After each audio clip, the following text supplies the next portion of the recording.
Bien-aimés, soient bénis au nom puissant de Jésus-Christ de Nazareth. Bienvenue à cette autre minute de plus avec la prophétesse Déborah, servante de l'Éternel, mère des nations, mais aussi et surtout ta servante. C'est toujours avec un plaisir, bien-aimé, que je te retrouve, n'est-ce pas, quand il s'agit de la minute de plus d'un réveil spirituel plus, cette chaîne YouTube, créée essentiellement pour le réveil des nations, bien-aimés. Merci de liker, de t'abonner, merci de partager surtout lorsque c'est important, lorsque le Saint-Esprit te convainc pour la gloire de Dieu, afin que quelque part dans le monde, dans l'univers, une âme soit touchée comme toi, une âme soit guérie, une âme soit sauvée au nom de Jésus-Christ de Nazareth. Donc c'est une grâce, bien-aimée, que je puisse parler ce jour de la part de l'Éternel. En réalité, bien-aimé, je viens de manière expresse pour donner un message de la part de l'Éternel. Il y a de cela 9 ans, bien-aimé, le 26 octobre 2016, précisément sur Christ Vision Télévision, le Seigneur me donnait de relâcher un message pour la nation camerounaise. Et vu l'état actuel des choses, il me dit, ma fille, va et rappelle ce message. C'est pourquoi je vais t'inviter, bien-aimé, à écouter attentivement ce message, parce qu'au travers de ce message, bien-aimé, le Seigneur donne 7 points. 7 points. Il a dit 7 choses pour sauver la nation camerounaise. Et je pense qu'aujourd'hui, si on prend ce message en compte, de partout, bien-aimé, quelque chose sera fait et la nation camerounaise sera sauvée. Le chaos que prépare l'ennemi ne pourra pas du tout avoir lieu au nom de Jésus-Christ de Nazareth. Suivons le message et retrouvons-nous. Bien-aimés, nous vous saluons dans le précieux nom de Jésus. Nous sommes bien sur Réveil Spirituel Plus, votre tranche réservée, n'est-ce pas, à l'appel au réveil des nations, au réveil des enfants de Dieu, et au travers, n'est-ce pas, de laquelle les âmes sont sauvées, parce que c'est la mission première de cette émission. Le Seigneur nous a mandatés pour réveiller son peuple, pour annoncer des choses de sa part, pour enseigner, bien aimé. Et le Seigneur, cet après-midi, me donne de lire, n'est-ce pas, dans le livre d'Amos, du verset 4 au verset 13. Nous allons donc lire comme ça dans la version Louis II, au nom de Jésus. Donc, Amos 4, à partir du verset 4. Le Seigneur dit ceci: allez à Bethel et péchez. Allez à Gilgal et péchez davantage. Offrez vos sacrifices chaque matin et vos dîmes tous les 3 jours. Faites vos sacrifices d'action de grâce avec du levain. Proclamez, publiez vos offrandes volontaires. Car c'est là ce que vous aimez, enfants d'Israël, dit le Seigneur, l'Éternel. Et moi, je vous ai envoyé la famine dans toutes vos villes, le manque de pain dans toutes vos demeures. Malgré cela, vous n'êtes pas revenus à moi, dit l'Éternel. Et moi, je vous ai refusé la pluie lorsqu'il y avait encore 3 mois jusqu'à la moisson.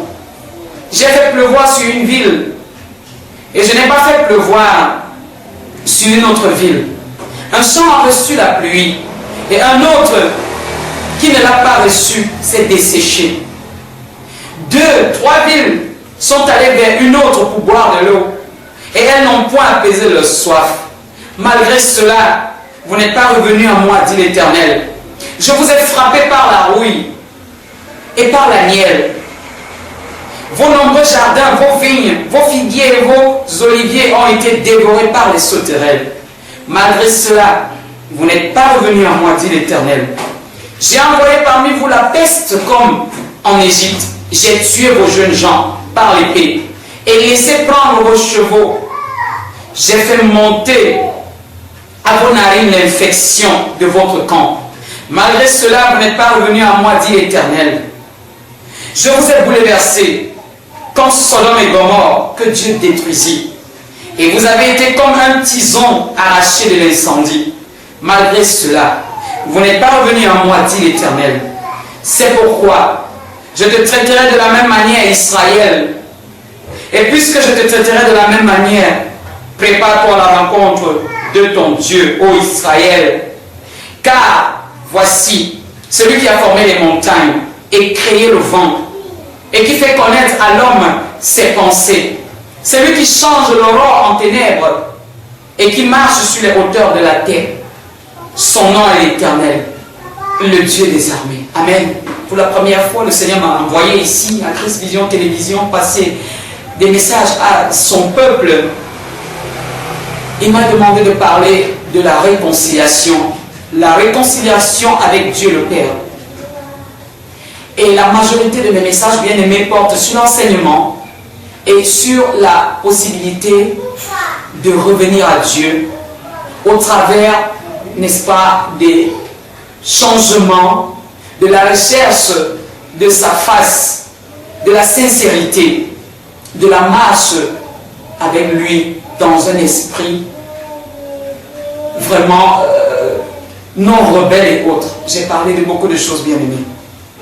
Ce n'était pas facile pour moi lorsque le 10 octobre, le Seigneur me dit, va publier sur ton Facebook, selon Ézéchiel 24, que ce peuple, cette nation est une nation de rebelles. C'est un fardeau bien-aimé de parler de la part du Seigneur et de dire ce qu'il me demande de dire. Mais, comme il dit à Ézéchiel, dans son chapitre 3, voici, il a établi Ézéchiel comme sentinelle. Et malheur à Ézéchiel, si Ézéchiel n'annonce pas à son peuple ce qu'il lui dit de dire, s'il voit le méchant vivre dans ses mauvaises voies et qu'il ne l'en avertisse pas pour qu'il se retourne, alors c'est à lui qu'il redemanderait son sang. Et si on avertit le méchant et que le méchant se détourne, bien, il est sauvé. Mais s'il ne s'en détourne pas et qu'il a été averti, alors son sang retombera sur sa propre tête. Nous les servants, les serviteurs de Dieu, les oints de l'Éternel, du moins ceux qui doivent servir l'Éternel en esprit et en vérité, nous sommes obligés de dire au peuple ce qui se passe.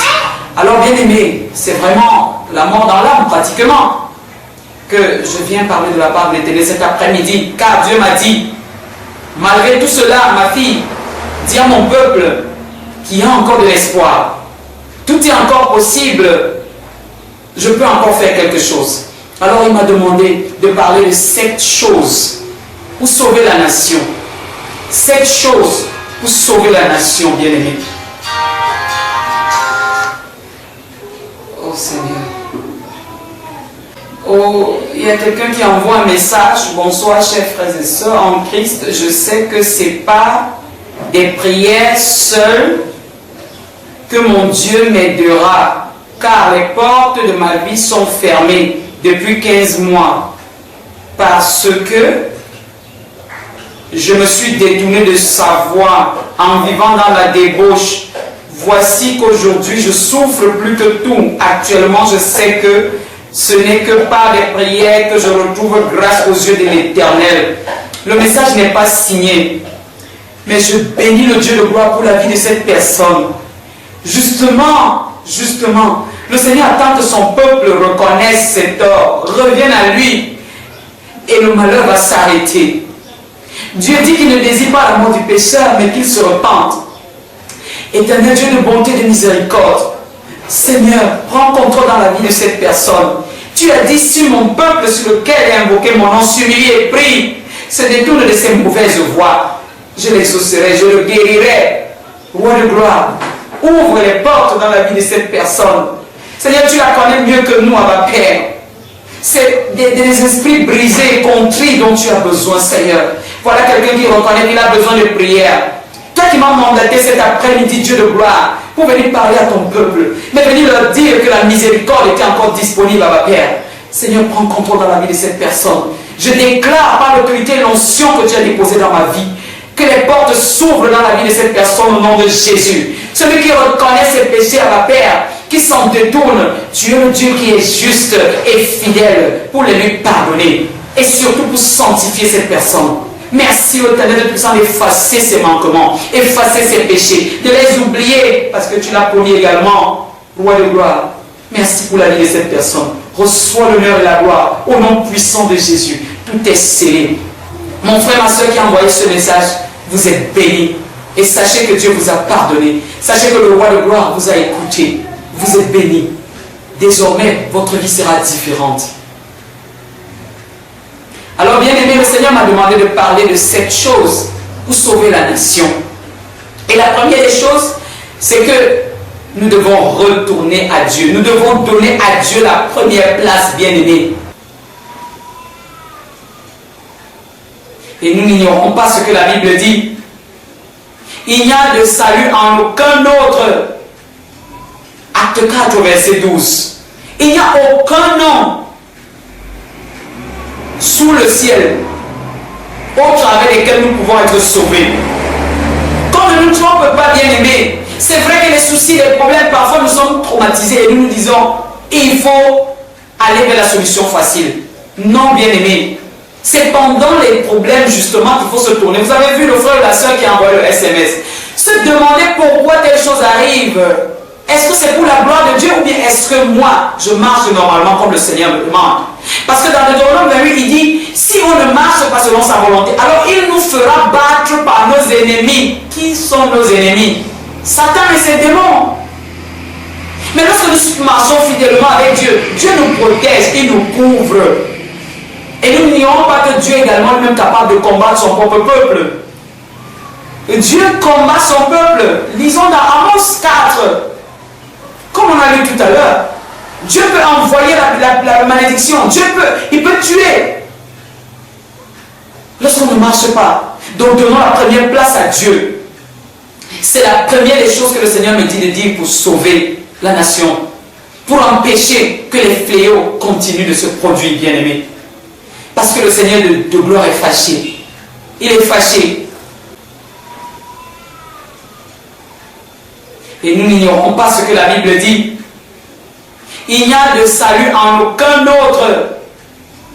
Acte 4, verset 12. Il n'y a aucun nom sous le ciel autre avec lequel nous pouvons être sauvés. Quand ne nous trompe pas, bien aimés, c'est vrai que les soucis, les problèmes, parfois nous sommes traumatisés et nous nous disons, il faut aller vers la solution facile. Non, bien aimés. C'est pendant les problèmes justement qu'il faut se tourner. Vous avez vu le frère ou la soeur qui a envoyé le SMS. Se demander pourquoi telle chose arrive. Est-ce que c'est pour la gloire de Dieu ou bien est-ce que moi, je marche normalement comme le Seigneur me demande? Parce que dans le Deutéronome 28, il dit, si on ne marche pas selon sa volonté, alors il nous fera battre par nos ennemis. Qui sont nos ennemis? Satan et ses démons.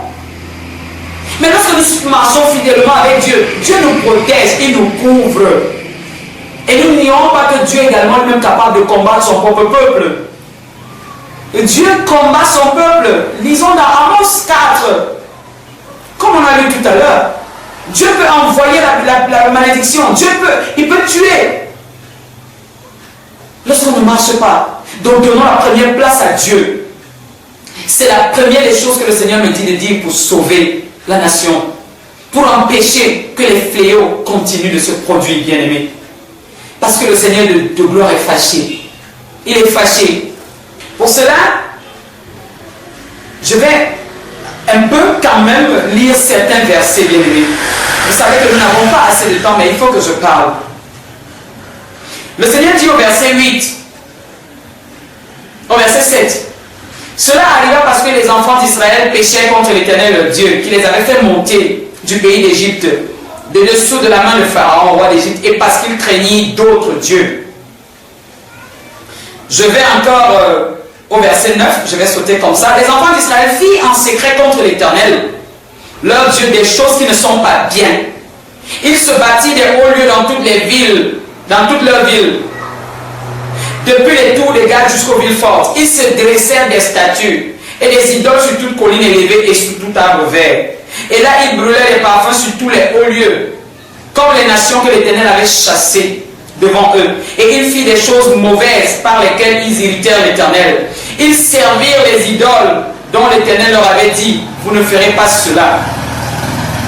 L'Éternel fit avertir Israël et Juda par tous ses prophètes bien-aimés, par tous les voyants, et il leur dit, revenez de vos mauvaises voies et observez mes commandements et mes ordonnances, et en suivant entièrement la loi que j'ai prescrite à vos pères et que je vous ai envoyée par mes serviteurs les prophètes. Mais ils n'écoutèrent point.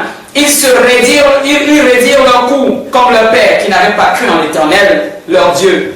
Ils jetèrent ses lois, l'alliance qu'il avait faite avec leur père et les avertissements qu'il leur avait adressés. Ils allèrent après des choses de néant et ne furent même que néant. Et après les nations qui les entouraient et que l'Éternel leur avait défendu d'imiter, ils abandonnaient tous les commandements de l'Éternel, leur Dieu, Et ils furent de veaux en fonte, ainsi de suite, ainsi de suite. Les idoles d'Astarté et autres et tout. Bien aimés, aujourd'hui, c'est ce qui se passe. Et le Seigneur est fâché. Beaucoup d'entre nous, nous sommes dans la maison de Dieu. Nous avons un pied dans la maison de Dieu, un pied au dehors, un pied chez les marabouts, un pied dans la coutume, un pied dans les sectes pernicieuses. Qu'est-ce que nous voulons, bien aimés? Dieu dit pourtant dans Deutéronome 28, il parle des bénédictions, qu'il y a à marcher selon lui. Mais vous n'ignorez pas que par la suite, à partir du verset 15, dans Deutéronome 28, il parle également des malédictions pour celui-là qui ne marchera pas selon sa volonté, bien-aimé. Dans Josué 24, Josué dit au peuple, aujourd'hui il faut choisir qui vous voulez servir. Si c'est l'Éternel que vous voulez servir, alors servez-le. Et si c'est d'autres dieux, les dieux qu'ont servi vos pères dans le désert, alors choisissez. L'Éternel nous aime, bien-aimés. Mais il y a des choses qui le choquent. Et Dieu est jaloux. C'est comme un fiancé qui voit sa fiancée faire n'importe quoi. Ou alors quelqu'un de marié qui voit son épouse aller avec plusieurs hommes. Qui peut supporter ça, bien-aimé? La deuxième chose, bien-aimé, il faut veiller à l'unité dans la maison de Dieu, dans le corps de Christ. Dieu le dit, il est fâché parce que les gens procèdent au démembrement du corps de Christ. Nous ne sommes plus en train de nous rassembler. Et c'est ce qui se passe au niveau des communautés locales même déjà. Dans l'église, bien-aimé, des querelles, des jalousies, de l'animosité, des commérages, des divisions inutiles. Pendant que nous devions passer notre temps à prier, à invoquer le Dieu de gloire afin qu'il nous ouvre les yeux spirituels et que nous puissions voir ce qu'il y a lieu de faire pour que notre pays demeure au Canaan. C'était des bénédictions que beaucoup d'autres personnes ont envie, bien aimées. Vous ne savez pas, nous ne savons pas combien les autres aimeraient être dans ce pays. Ils envient la paix qu'il y a encore, la paix entre guillemets, qu'il y a encore dans ce pays. Il y a à manger, c'est à partir du Cameroun que beaucoup de pays voisins sont nourris. Mais est-ce que nous nous rendons compte de la grâce que nous avons, bien aimés? Nous allons dans les églises, au lieu de nous concentrer, nous passons le temps à créer des situations complexes. La Bible dit dans 1 Corinthiens 12 qu'il y a diversité de dons, mais que tous ces dons sont au service du corps de Christ, de toute l'église. Quand je dis église, c'est avec grand E, bien aimé. De tous les enfants de Dieu. Mais nous nous divisons. Au lieu de mettre chacun son don au profit de la progression, de l'avancement de l'œuvre de Dieu de l'église, on ne le fait pas. Nous regardons à nos problèmes personnels, à nos intérêts personnels, bien aimés. Comment est-ce que le Dieu de gloire peut agir là où il y a des unions? Jésus-Christ disait, un royaume divisé contre lui-même ne peut prospérer, il sera détruit, bien aimé. L'artiste Rance a chanté que voilà, les chrétiens ne savent que se diviser. Même s'ils n'étaient pas en train d'apprécier les sectes pernicieuses, mais ils disaient, mais ces gens-là, dans les sectes pernicieuses, ils cherchent à se rapprocher. Ils s'appellent, je ne sais même pas le terme qu'ils emploient, mais ils sont ensemble. Pour faire du mal, bien sûr, ils sont solidaires. Et les enfants de Dieu, qu'est-ce qu'ils font? Et cela se passe également au niveau des serviteurs, des servants, des soins de l'Éternel. On critique tel prophète, on critique tel pasteur, on critique le message de tel, on critique tel, on critique tel. Est-ce que c'est ce que Dieu nous demande, bien aimé? Division dans le corps de Christ. Dieu est fâché. Si nous venons dans la maison de Dieu pour nos propres problèmes, nous avons besoin de prophétie, nous avons besoin de guérison, nous avons besoin de délivrance. Mais nous sommes divisés entre nous, bien aimés. Quelle image nous allons rapporter dans la société? Comment il peut avoir la paix dans la société si dans la maison de Dieu, comme Dieu dit souvent, son peuple Israël, c'est par là que commence le désordre? Comment est-ce que nous allons impacter positivement cette nation? Comment est-ce que nous allons avoir le temps d'être concentrés, de recevoir de la part de Dieu, de prier sur les problèmes de la nation, bien-aimée? Dieu est fâché. Dieu est fâché, bien-aimé. Arrêtons. Arrêtons. Parce que le Seigneur, il me dit, ma fille, je ne sais pas. J'avais décidé de ne plus punir mon peuple, mais voilà les choses qui me poussent. Arrêtons, arrêtons, arrêtons, arrêtons. Et Et Dieu me dit de lire dans 2 Timothée 2. Parce que ceux qui passent le temps à critiquer les autres, écoutez ce que le Seigneur dit. 2 Timothée 2, du verset 24 au verset 26. Dieu dit ceci. Or, il ne faut pas qu'un serviteur du Seigneur ait des querelles. Il doit au contraire avoir de la condescendance pour tous, être propre, enseigné, doué de patience. Il doit redresser avec douceur les adversaires, dans l'espérance que Dieu leur donnera la repentance pour arriver à la connaissance de la vérité. Et que revenir à leur bon sens, ils se dégageront des pièges du diable. Le diable pose des pièges, bien-aimés, qui s'est emparé d'eux pour les soumettre à sa volonté. Certains prennent la parole dans les médias, on critique tel service, tel loin de Dieu, on critique tel pasteur, on critique ceci, on critique cela, on fait ressortir leur vie. Est-ce que c'est ça le problème? La Bible dit, si un serviteur a péché contre son maître, où est là le problème? Laissez le maître prendre soin de lui. C'est comme ça qu'on crée des divisions. Les chrétiens même sont déboussolés. Ils ne savent plus à quel sens se vouer. Mais si certains ont plus de lumière que d'autres, ils n'ont donc, comme la parole le dit, qu'avec douceur, à ramener ces autres avec condescendance, avec humilité, se rapprocher du frère, se rapprocher du collègue et dire voilà, homme de Dieu, femme de Dieu, il y a telle chose. Quelle image nous donnons au peuple de Dieu? Non, bien-aimé, il faut que la division s'arrête dans le corps de Christ. Il faut que la division s'arrête parce que cela a un impact. Ça a un impact sur le plan spirituel et les gens en sont touchés. Pourtant, ils ont besoin de prière, ils ont besoin d'être soudés. L'Éternel me dit le point 3 pour sauver la nation, c'est que chacun doit retourner à son poste. Dans Habakkuk 2 au verset 1, le prophète dit, j'étais à mon poste et j'attendais ce que l'Éternel me dirait. Dieu me dit, beaucoup de mes oins, beaucoup de mes serviteurs, beaucoup de mes brebis, de mes enfants ont abandonné leur poste. Bien-aimé.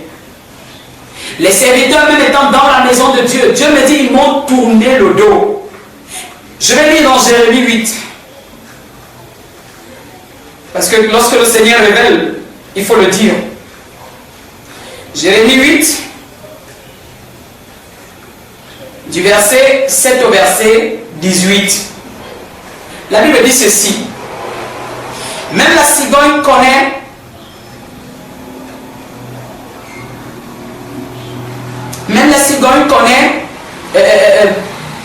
connaît les cieux, dans les cieux sa saison. La tourterelle hirondelle, la grue observe le temps de leur arrivée. Mais mon peuple ne connaît pas la loi de l'Éternel. Comment pouvez-vous dire, nous sommes sages, la loi de l'Éternel est avec nous? C'est bien en vain que s'est mise à l'œuvre la plus mensongère des scribes.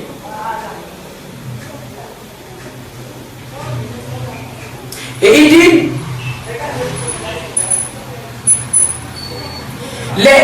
les sages sont confondus, ils sont consternés, ils sont pris. Voici, ils ont méprisé la parole de l'Éternel. Et quelle sagesse ont-ils?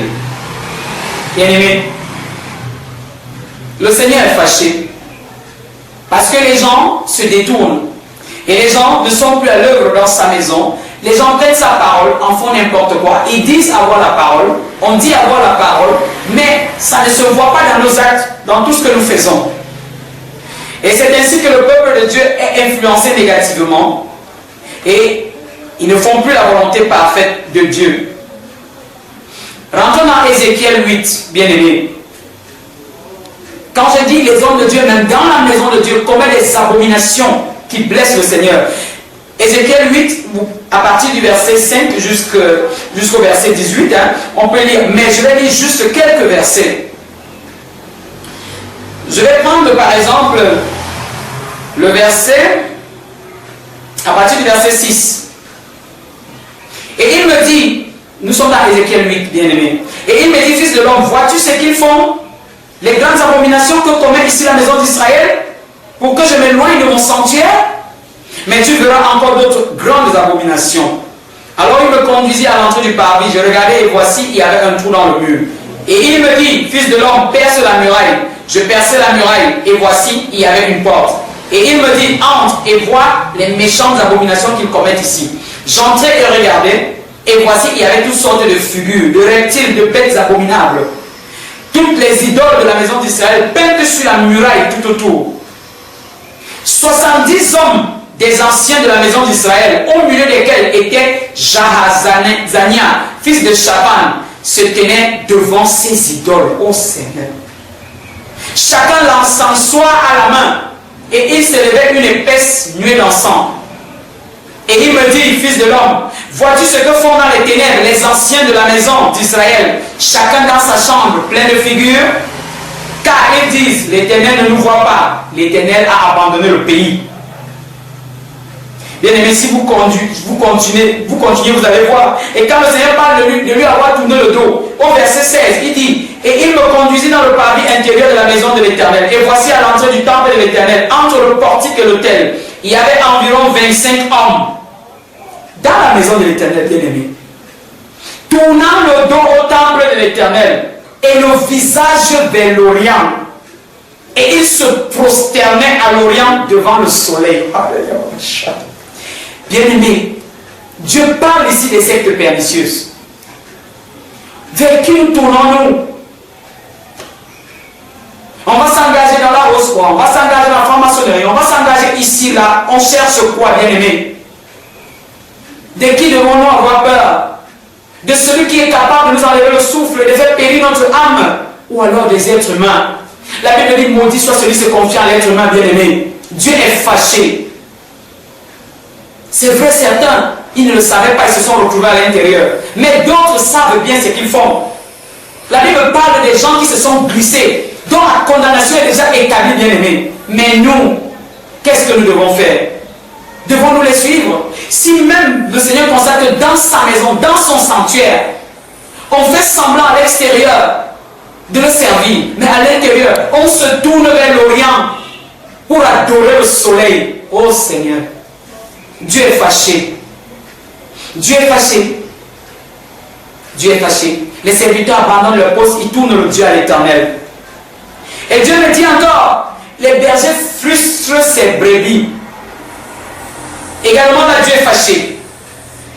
Nous allons aller dans Michée, chapitre 3, rapidement comme ça, du verset 5 au verset 6, Michée 3. Ainsi parle l'Éternel sur les prophètes qui égarent mon peuple, qui annoncent la paix si leurs dames ont quelque chose à mordre, et qui publient la guerre si on ne leur met rien dans la bouche.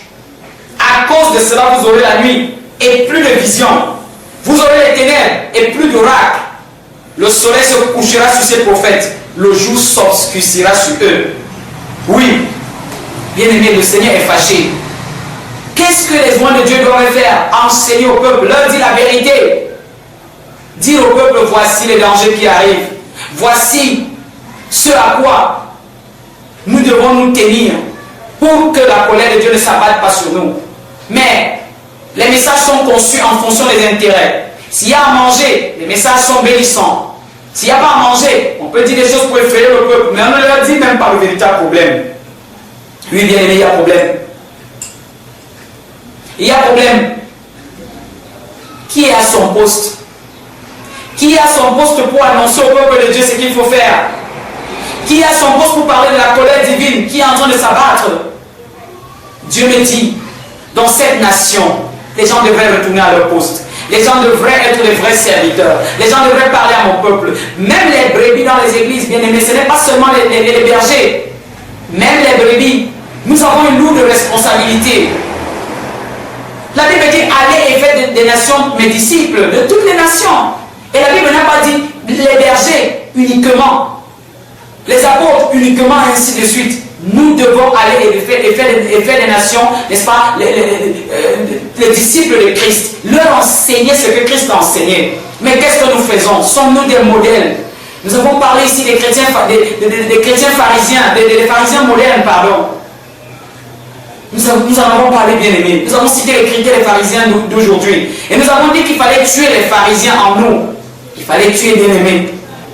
Dieu est fâché. Beaucoup de chrétiens, c'est une maison de Timothée 3. Quand on décrit les chrétiens de la fin, à la fin des temps, les hommes seront fanfarons, méchants, égoïstes, menteurs, amis des choses mauvaises, mais ennemis des gens de bien, ainsi de suite. Lisez 2 Timothée 3, verset 1 au verset 9, vous allez comprendre. Dieu est fâché. Nous avons abandonné nos postes pour nous livrer à n'importe quoi. Et encore, certains chrétiens sont même à l'origine des fausses prophéties et des messages dilués que les hommes de Dieu leur donnent. Pourquoi? Allez lire dans 2 Timothée 4. Parce que la Bible dit que il y aura à un moment donné ce type de chrétiens, 2 Timothée 4, du verset 3, verset 4. Il y aura ce type de chrétiens qui auront la démangeaison. La démangeaison d'écouter les choses selon les désirs de leur cœur, ce qui leur plaît. Et c'est pour ça qu'ils se donneront une foule de docteurs. Ils s'abandonneront à ces personnes et ils aimeraient mieux écouter les fables au lieu d'écouter la vérité que Dieu leur dit. Oui, bien-aimés, même nous les chrétiens, nous sommes responsables. Nous amenons les oins de l'Éternel à abandonner leur poste, à ne plus faire correctement leur travail. Et après, nous nous plaignons. L'autre jour, j'ai rencontré une dame, je suis allé acheter ce qu'on appelle le bâton de manioc. Et cette dame était là, elle me dit, elle est triste. Parce que le Seigneur m'a dit, donne-lui une parole. Et quand je lui parle, je lui dis, ma soeur, Dieu me dit, toi tu dois rechercher sa présence pour que tes problèmes s'arrêtent. Elle me dit, oui, j'ai même véritablement des problèmes, mais je ne veux plus aller à l'église. Parce que franchement, aujourd'hui, on a tel pasteur qui dit ci, ça, on a tel prophète, on court ici, on court là-bas. On est déçus, certains nous demandent de l'argent, certains font ci, certains font ça. Non. Voilà comment on décourage les brebis. Et également, les brebis également se cherchent une foule de docteurs parce qu'en réalité, ils ne veulent pas résoudre les problèmes qui sont en eux au travers des enseignements. Ils ne veulent pas se rapprocher de Dieu, mais ils veulent seulement qu'on prophétise, qu'on dise des choses qui leur plaisent, qu'on annonce ce qui est bon. Mais le Seigneur dit non. Bien-aimé, il faut que ça change. Dieu prévient ceux-là qui ont abandonné leur poste. Dans Ézéchiel 34, lui-même il prendra soin de ses brebis. Il va rassembler ces brebis, celles qui ont été dispersées. Celles dont les plaies n'ont pas été pensées normalement. Celles qui ont été oppressées. Oui, bien-aimé. Le Seigneur dit, il va s'en charger. Dieu n'a pas oublié ses brebis. Il n'a pas oublié. Alors voici un autre message. Bonsoir la prophétesse, sois bénie. S'il te plaît, priez pour moi et ma famille, pour mes problèmes. Seigneur, nous prions afin que dans ta grâce et ta miséricorde, tu puisses arrêter la souffrance dans la vie de cette personne, Seigneur. Tu connais quels sont ses problèmes. Sa famille est exposée. Sa famille souffre, ô Éternel. Papa, arrête ta colère. Tu t'étais repenti de ce que tu voulais faire à Ninive, ô Seigneur. Donne la possibilité à cette famille de te connaître, de marcher selon ta volonté parfaite, afin que ta grâce repose dans leur vie. Roi de gloire, ouvre le cœur de cette famille. Qu'il ne soit pas une famille de rebelles, comme tu le dis dans Ézéchiel 24, Seigneur. Mais qu'ils soient des gens qui t'écoutent. Seigneur, s'ils ont pris la peine, si cette personne a pris la peine d'envoyer le message parce que cette personne reconnaît un certain nombre de choses, et toi tu la connais mieux que nous, Seigneur. Seigneur, aie pitié. Seigneur, que ta grâce, ô Éternel, abonde dans la vie de cette famille. Et que ton nom soit glorifié. Au nom puissant de Jésus. Amen. Tu es béni, mon frère, ma soeur, qui a envoyé ce message pour la prière. Le Seigneur prendra soin de toi. Sache que si tu reconnais tes limites, tu reconnais tes manquements, alors Dieu va agir. Sois béni. Alors, bien-aimés, nous devons retrouver nos postes. Chacun d'entre nous devrait prendre ses responsabilités en main. Dieu nous a mandatés pour apporter la lumière. Mais qu'est-ce que nous faisons, bien-aimés? Nous ne faisons pas ce que Dieu nous a dit de faire. C'est pourquoi il faut faire attention. Entre-temps, nous avons constaté que le message, le premier message qui est arrivé était arrivé à moitié. Donc nous allons relire ce message parce que le Seigneur me demande de relire ce message. Cette personne qui a envoyé le message, donc, bonsoir chers frères et sœurs en Christ. Je sais que c'est par des prières seules que mon Dieu m'aidera, car les portes de ma vie sont fermées depuis 15 mois parce que je me suis détourné de ces voies en vivant dans la débauche. Voici qu'aujourd'hui je souffre plus que tout. Actuellement, Je sais que ce n'est que par les prières que je retrouve grâce aux yeux de l'Éternel, mon Dieu, qui me fortifie de plus dans la foi. Me réconcilier avec tous ceux qui m'ont abandonné à cause du vin, au nom du Seigneur. Amen. Joseph. Vraiment, mon frère Joseph, tu es béni. Tu es béni et sache que le Seigneur l'a déjà fait. Je répète encore, le Seigneur l'a déjà fait. Justement, tu as reconnu qu'à cause du vin et d'une certaine forme de vie qui ne plaisait pas, qui n'honorait pas ton Dieu, certaines personnes t'ont abandonné. Oui, mais sache qu'ils vont revenir. Et Dieu, et même si ces personnes ne reviennent pas, Dieu va susciter d'autres personnes qui vont venir vers toi. Je t'annonce que Dieu va t'ouvrir de nouvelles portes au nom puissant de Jésus. Joseph, Dieu va te bénir. Puisque tu as reconnu tes limites, tu as reconnu tes manquements, tu as reconnu ce qui a repoussé les êtres humains et même Dieu dans ta vie. Puisque tu as décidé de revenir de tes mauvaises voies, sache que le Seigneur Dieu de gloire t'ouvre les portes. La grâce t'accompagnera, Joseph. Sois béni une fois de plus, mon frère. Tu es béni, tu es béni, tu es béni au nom de Jésus. Tu dis Amen et tu le sois, mon frère. Alors, nous allons passer au 5e point. Qu'est-ce que le Seigneur attend de cette nation? Il attend de cette nation que l'on respecte les autorités. Dieu dit que l'autorité vient de lui, bien-aimé. Nous allons lire Romains 13. Excusez-moi, on va lire. Parce que beaucoup de personnes n'aiment pas lire la parole. Romains 13. Du verset 1 au verset 7, Dieu dit ceci. Que toute personne soit soumise aux autorités supérieures. Car il n'y a point d'autorité qui ne vienne de Dieu. Et les autorités qui existent ont été instituées de Dieu. C'est pourquoi celui qui s'oppose à l'autorité résiste à l'ordre que Dieu a établi. Et ceux qui résistent attireront une condamnation sur eux-mêmes. Ce n'est pas pour une bonne action, c'est pour une mauvaise que les magistrats sont à redouter. Veux-tu ne pas craindre l'autorité? Fais le bien et tu auras son approbation. Le magistrat est serviteur de Dieu pour ton bien. Mais si tu fais le mal, crains, car ce n'est pas en vain qu'il porte l'épée, étant serviteur de Dieu pour exercer la vengeance et punir celui qui fait le mal. Il est donc nécessaire d'être soumis, non seulement par crainte de la punition, mais encore par motif de conscience. C'est aussi pour cela que vous payez les impôts, car les magistrats sont des ministres de Dieu entièrement appliqués à cette fonction. Alléluia.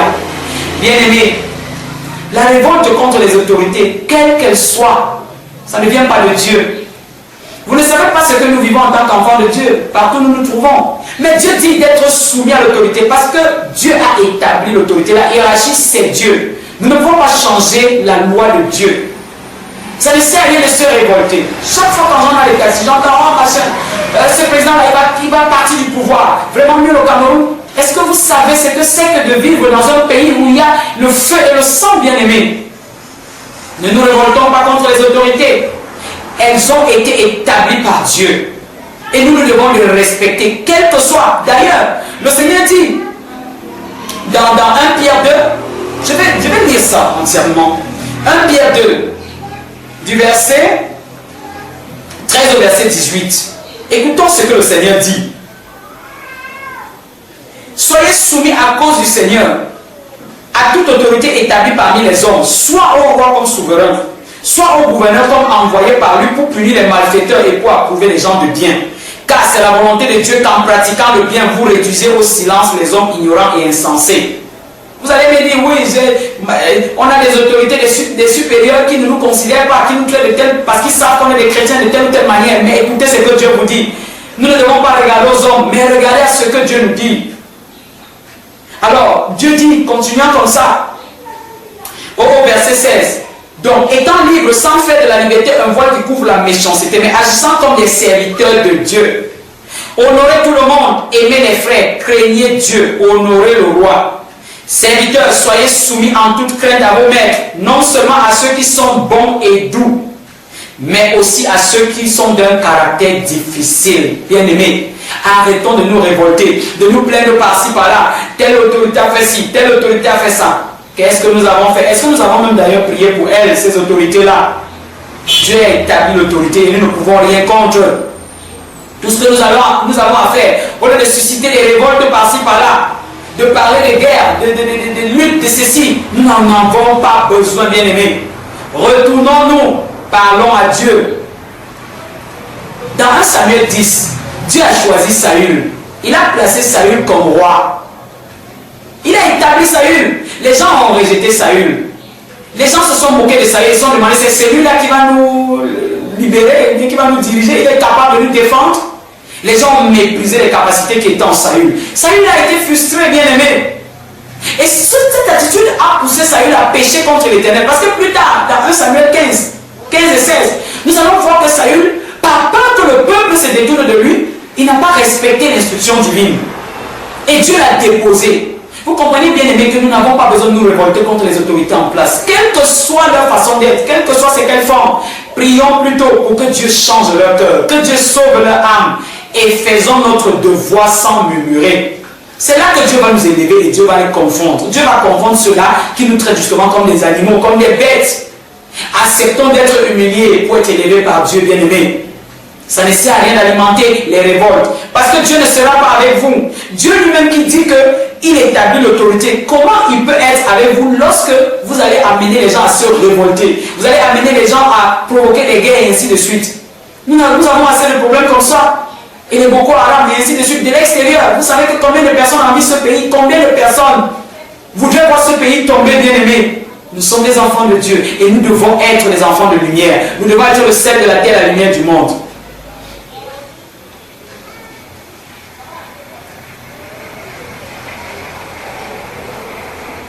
Oui, nous avons déjà prié pour cela. Ah, vous voyez, les messages bien aimés n'arrivent pas toujours en entier. Voilà cette personne qui envoie le message, qui a parlé des maladies et autres et tout. Bien aimé, vous avez déjà reçu. Et si vous avez besoin davantage de prière, bien aimé, manifestez-vous à la fin de l'émission. Nous allons prier pour vos problèmes spécifiques. Parce que je vois déjà un peu, n'est-ce pas, la personne qui a envoyé le message parle des problèmes de santé dans sa famille et autres et tout. Le Seigneur prend compte de ça. Faites signe après l'émission, bien-aimés, et le Seigneur nous donnera de déposer dans votre vie. Vous êtes bénis parce que vous comprenez au nom de Jésus. Alors, nous disions tantôt qu'il faut se tourner vers Dieu pour crier à Dieu. Lorsque ça ne va pas, et Dieu va agir, parce que c'est lui qui a l'autorité, le pouvoir. La Bible dit que le cœur des rois appartient à Dieu. Dieu peut manipuler le cœur des rois comme il manipule le vent, comme il manipule le courant d'eau. Quel est le roi qui peut résister à Dieu? Qui a créé les cieux et la terre, bien-aimés? Même si on nous trompe parfois dans les sectes pernicieuses, que l'homme n'est que ce qui se fait, ainsi de suite. Mais c'est Dieu qui est au-delà de tout. Parce que ces mêmes personnes, j'ai suivi les hommes de Dieu le dire, ces mêmes personnes vont dans le noir. Ils vont dans la nuit, à des heures tardives, toquer chez les hommes de Dieu. Pardon, priez pour moi, j'ai besoin de voici ce qui m'arrive. Ces autorités, ces personnes-là, ils y vont. Même s'ils ne viennent pas dans les églises et qu'ils critiquent les églises en plein jour. Mais ils vont quand même rechercher la prière. Ils vont chercher la délivrance. Lorsque leur vie est bloquée, ils vont rencontrer les soins de l'Éternel. Pour que la situation soit débloquée, bien aimée. Alors, soyons tout simplement soumis aux autorités. Soyons soumis. Dieu est fâché parce que beaucoup veulent se révolter. Beaucoup se révoltent. Beaucoup mettent dans la tête du peuple qu'il faut se révolter. Oh, les autorités ont fait ci, ils ont fait ça. Mais est-ce que nous-mêmes nous regardons notre situation devant Dieu? Est-ce que nous-mêmes nous posons la question de savoir ce que nous faisons? Alors, quelqu'un envoie le message n'arrive pas en entier. Oh mon Dieu, qu'est-ce qui arrive cet après-midi? Je lis quand même le début du message. Bonsoir ma prophétesse. Je confesse devant mon Dieu d'avoir retourné.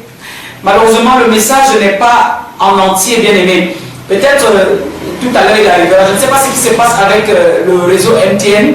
Nous allons prier néanmoins pour cette personne. Éternel, nous te confions cette personne. Cette personne qui reconnaît avoir s'être détournée de toi. D'être retombée dans le péché. C'est-à-dire de n'avoir pas suivi, ô Éternel, tes avertissements au travers de tes enseignements, au travers de tes soins. Père, tu connais ce qui s'est passé profondément dans la vie de cette personne. Mais tu me dis de dire à cette personne, ô roi de gloire, qu'elle est bénie. Parce qu'elle rentre justement dans la tranche des personnes qui reconnaissent et qui décident de se détourner de leur péché, qui ont besoin de prière pour être accompagnés à ma Père. Tu as mandaté tes serviteurs pour intercéder, ô Éternel, auprès de toi, afin que tu calmes ta colère auprès de ton peuple. Merci pour cette brebis, Seigneur.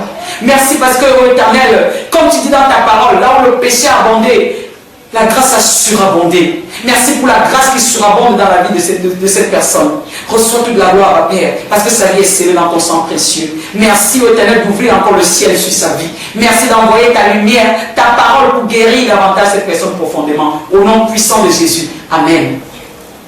Alors, bien aimés, nous étions comme ça au 5e point et je disais, pour achever rapidement, que nous allons arrêter, n'est-ce pas, de manquer de respect aux autorités, de les accuser par-ci, par-là. Retournons-nous vers Dieu. Et Dieu qui a permis que cette autorité soit en place pourra se séparer de cette autorité, pourra nous libérer de cette autorité si Dieu estime que cette autorité exagère. Donc, bien aimés, arrêtons de nous révolter, de penser à faire ci ou ça. Parce que quand on dit, par exemple, parce que Dieu me dit de parler de ça, quand on dit par exemple la corruption gagne le pays, ah, mais la corruption vient d'en haut, c'est nous qui n'allons pas pratiquer la corruption, nous allons vivre comment quand les gens volent. Non, moi aussi je vais voler, si je suis un poste de responsabilité, je vais voler. Ça c'est une forme de révolte contre l'autorité, contre Dieu par ricochet. Est-ce que vous allez voler parce que l'autorité a volé? Est-ce que vous allez être belliqueux, méchant? Est-ce que vous allez assujettir les gens parce qu'au-dessus de vous, il y a des gens qui vous assujettissent? Non. Nous avons les qualités des enfants de Dieu. Nous avons les qualités de Dieu. Et nous devons nous caractériser par la fidélité, par la douceur. Je voulais dire, la douceur, l'humilité, la bonté. On doit prendre les autres comme nous-mêmes, bien-aimés. Donc nous ne devons pas imiter les mauvaises habitudes. Nous ne devons pas imiter les mauvaises habitudes. Ensuite, nous allons dire, le Seigneur me dit de parler à l'autorité, aux autorités. Les autorités doivent revoir leur méthode, leur façon d'agir dans cette nation.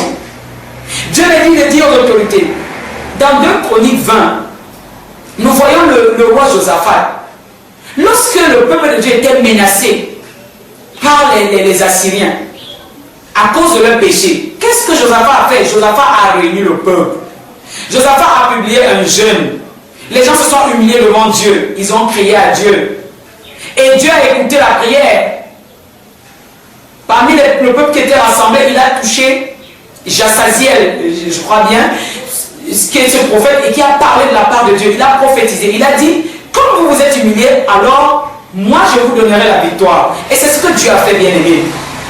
Le Seigneur voulait que l'autorité dans cette nation apprenne à craindre Dieu. Que l'autorité dans cette nation comprenne que Dieu au-delà d'eux, au-delà de tout. Qu'elles ont besoin, les autorités ont besoin de se tourner vers Dieu quand il y a des problèmes. Ce n'est pas facile de gérer, nous le savons. Et nous savons que les efforts sont faits, mais ce n'est pas suffisant. Dieu dit que l'autorité doit se retourner vers lui. Et c'est pourquoi Josaphat lui-même qui a vu la puissance de Dieu, parce que la Bible dit que Dieu leur a donné la victoire. Dieu a retourné leurs ennemis, les Ammonites, les Moabites, et les Maonites, les Maonites qui s'étaient, n'est-ce pas, ligués contre Israël. Il les a amenés à s'entretuer. Lorsque nous avons des problèmes avec les pays voisins, ainsi de suite, ceux-là qui convoitent les richesses du Cameroun, ceux-là qui convoitent les richesses de la nation, est-ce que nous nous retournons vers Dieu pour demander la volonté de Dieu? Josaphat lui-même dit, et je vais lire ça. Voilà ce que Josaphat, le roi, c'est-à-dire le chef de l'État, en d'autres termes, n'est-ce pas? Dans 2 Chroniques 20, au verset 20, écoutons ce qu'il dit. Il dit ceci. Le lendemain, il se mit en marche de grand matin, voilà ce que la Bible dit, pour le désert de Tekoa. À leur départ, Josaphat se présenta et dit, écoutez-moi, Juda et habitants de Jérusalem, confiez-vous en l'Éternel votre Dieu, et vous serez affermis. Confiez-vous en ses prophètes, et vous réussirez. Alléluia. Bien-aimés, à un moment donné, il faut que l'autorité comprenne dans cette nation qu'il faille se tourner vers Dieu, et qu'il faille se tourner vers les joints de Dieu. Parce que Dieu confie des choses à ses élus. Dieu dit des choses, il donne même des stratégies. Nous avons plusieurs histoires comme ça dans la Bible, nous n'avons pas assez de temps. Nous avons plusieurs histoires, plusieurs situations où c'est au travers des prophètes et des messages que les prophètes ont donnés que le peuple a pu gagner telle bataille, telle autre bataille. Même à l'intérieur du pays, il faut que les autorités se tournent vers Dieu, ce puissant, l'Éternel des armées, qui combat pour nous. Et Dieu le dit également, lorsque le peuple d'Israël a été soumis à l'esclavage en Égypte, ils ont crié à Dieu et Dieu a réagi, bien aimé. Quelle que soit la pression sous laquelle nous nous trouvons, tournons-nous vers Dieu. Donc l'autorité doit se tourner vers Dieu et éviter d'ouvrir les portes, n'est-ce pas, à n'importe quoi dans le pays. Des choses qui vont davantage détourner les enfants de Dieu et les perdre. La solution est auprès de Dieu. La solution auprès de Dieu. Et Dieu me dit de dire aux autorités, manifestons l'humilité. Ce n'est pas parce que Dieu demande à son peuple, à ses brebis, d'être soumise et de respecter l'autorité que l'autorité doit faire n'importe quoi. Dans Ephésiens 6, voici ce que Dieu dit. Ephésiens 6, au verset 9. Dieu dit ceci, et vous, maîtres, agissez de même à leur égard, et abstenez-vous de menaces, sachant que le maître est le vôtre, le maître et le vôtre est dans les cieux, et que devant lui il n'y a point d'acception de personne. Dieu ne connaît pas si vous êtes ministre, si vous êtes député, si vous êtes président, si vous êtes ainsi de suite, si vous êtes esclave, si vous êtes subalterne. Dieu connaît ses enfants. Point barre. Il a établi l'autorité, certes, mais est-ce la raison pour laquelle, parce qu'on a un brin de pouvoir, qu'on puisse assujettir, anéantir les autres? Non. Dieu est fâché. Dieu demande aux autorités d'être humbles, de savoir reconnaître leur tort. Lorsqu'ils ont attristé le peuple, lorsqu'ils ont fait du mal au peuple, qu'ils reconnaissent leur tort. Quand on regarde dans 1 Chronique, au chapitre 21, nous voyons le roi David, qui poussé par Satan, avait fait le dénombrement. Il a fait le dénombrement du peuple. Et Dieu s'est fâché. Dieu a envoyé son ange avec l'épée pour décimer la population. Lorsque le roi David a vu, il a reconnu que c'est à cause de lui que la colère de Dieu s'est abattue sur le peuple bien-aimé. Et il est allé offrir des sacrifices énormes à Dieu. Il est allé supplier le Seigneur, qui a vu son cœur en tant que chef, roi, dirigeant du peuple.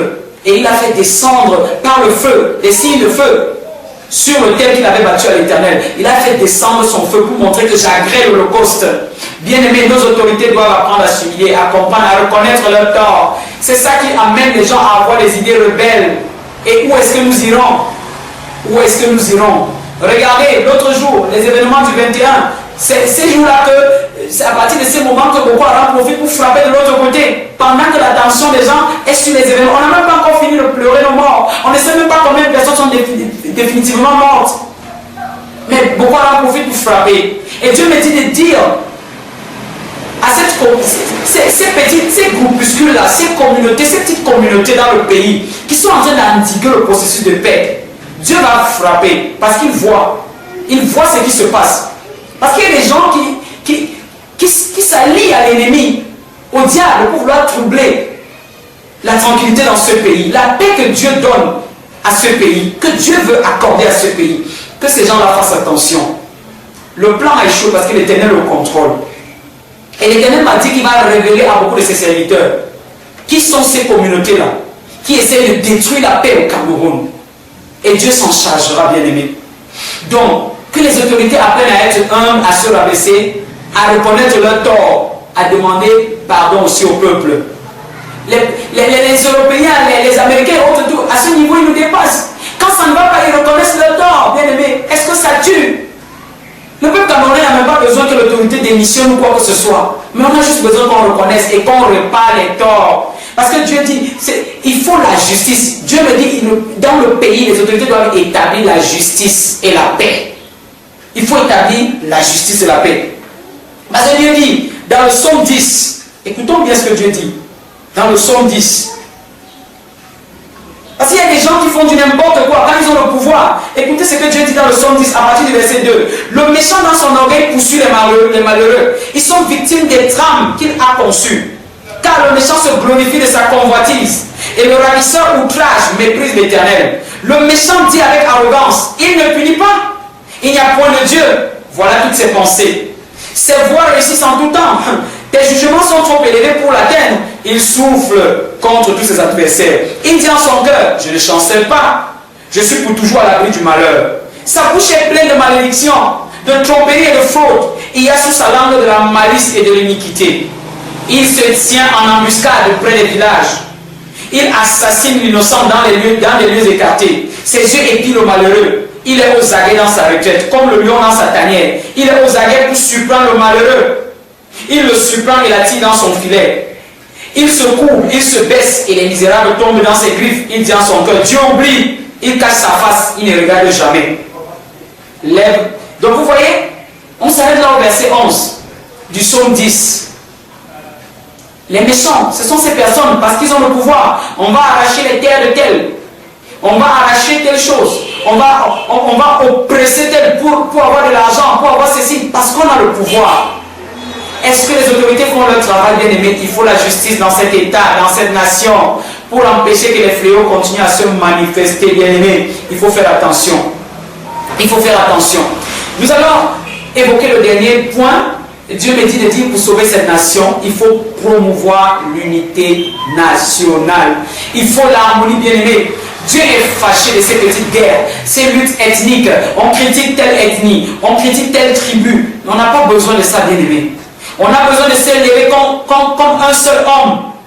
Comme cela s'est passé dans Juge 19 et Juge 20. Ils ont été devant une situation, bien aimée. Et la Bible dit qu'ils se sont levés comme un seul homme pour résoudre le problème. Nous n'avons plus besoin à un moment donné de savoir qui est de telle ethnie, qui est de telle communauté, qui est de telle, ainsi de suite. Dieu me dit de dire, c'est dans l'unité. La Bible dit dans le psaume 133 qu'il est doux pour des frères de demeurer ensemble. C'est là que le Seigneur fait couler son huile de bénédiction, bien-aimé. Comment est-ce que s'il n'y a pas la paix entre nous, si nous ne sommes pas unis, nous pouvons être forts pour combattre les ennemis externes, internes même, par rapport à la nation. Donc, bien aimé, nous avons besoin de nous rassembler, de nous unir davantage. Nous allons fermer la porte à l'ennemi qui guette. La Bible dit que le diable rôde comme un ravisseur cherchant quel poids il va dévorer. Et si nous sommes soumis à cet homme, parce que beaucoup de choses se disent, vous ne savez pas, les choses qui se disent par rapport aux catastrophes qui sont en train d'arriver. Et le Seigneur me dit de dire, si vous êtes parmi ces personnes qui ont perdu quelqu'un, n'allez pas faire des rites. Vous allez énerver le Dieu de gloire. On parle des rites, des choses, quand on parle de spirituel, on ne parle même pas des vraies choses que le Seigneur attend. On parle de faire des rites pour que les âmes de celles-là. C'est vrai. Il y a des âmes qui ont été surprises par la mort et autres et tout. Dieu m'a dit, il y a des âmes en souffrance, des âmes en souffrance. Des gens qui meurent brusquement, ils ne s'attendaient pas. Donc ces âmes errent. Mais alors, est-ce que la solution, c'est d'aller faire des rites, d'aller davantage énerver le Seigneur en invoquant les esprits? Non, bien aimé. Surtout, il faut se recueillir dans le Seigneur, dans la prière. Comme la première personne qui est intervenue, qui est intervenue là, a dit, je sais que c'est dans les prières et dans le retour à Dieu que je trouverai ma paix. Bien-aimé, je pense que tu as suivi le message avec beaucoup d'attention et tu as vu, bien-aimé, que le Seigneur utilise ses prophètes véritablement. Donc, c'est quelque chose qui date de 9 ans. Et le Seigneur revient là-dessus parce que, au-delà de toutes les prophéties par-ci, par-là, les gens racontent ci, ça, tous les commentaires, bien aimés. Ce qui compte, c'est qu'on applique les 7 points que le Seigneur a évoqués au travers de ce message. Vous savez, nous sommes des vases. Nous ne sommes que des vases. Rien d'autre. Et Dieu parle tantôt d'une manière ou d'une autre, mais les gens ignorent, les gens bafouent. Oui, c'est parce que peut-être prophétesse Déborah, on ne la voit pas dans les grands ministères, des choses, on ne la voit pas par-ci, par-là dans le monde. Peut-être on simplifie. Il est temps de prendre cela en compte, bien-aimé. Et le Seigneur me dit de dire, parce que je ne vais pas faire de longs commentaires, bien-aimé. Le Seigneur me dit tout simplement de dire, quiconque ne respectera pas ce qu'il a demandé, c'est maintenant au temps, parce que le Seigneur s'adresse aux autorités administratives, aux autorités spirituelles et aux populations. Tout le monde est concerné dans ce message. Et tout le monde doit se battre pour éviter de détruire, bien-aimé. C'est une grâce de Dieu d'avoir tout ce que nous avons. Nous n'avons pas le droit de détruire. Donc avant que les gens se mettent à faire du n'importe quoi, il faut qu'ils regardent ce message. C'est pourquoi je vais t'inviter à le partager. Si tu regardes ce message, tu ne le partages pas, bien-aimé, tu ne fais pas du bien à la nation. Et même pas à toi-même. Parce que le Seigneur répète encore, quiconque ira à l'encontre de ce qu'il vient de dire dans ce message, d'il y a 9 ans, mais qui compte encore, qui est d'actualité, il va frapper, bien-aimé. L'épée de Dieu est prête à frapper. Il va frapper. Laisse-moi te dire, il va épargner ses véritables enfants. Il va les épargner. Il s'est réservé un certain nombre qu'il va épargner. Donc, bien-aimé, partage pour la gloire de Dieu. Mon cœur est serré. Des choses vont se passer. Ça sera terrible. Ça sera terrible, bien-aimé. Je t'en supplie. Je t'en supplie, partage. Je t'en supplie. Il faut que les gens écoutent. Il faut que les gens se tiennent tranquilles. Il faut que les gens respectent ce que l'Éternel a dit. L'heure n'est plus à parler de ci, de ça, à tergiverser par rapport à ci, par rapport à ça. Ce n'est plus ça. C'est de suivre ce qu'il dit. Et si nous suivons les instructions de Dieu, les choses vont se passer différemment. Tu es béni, bien-aimé. Partage, que le message arrive dans les 4 coins de l'univers, du nord au sud, de l'est à l'est, de l'occident en orient, du septentrion au midi. Et tu seras béni. À la prochaine minute, plus s'il plaît à Dieu. Bye bye.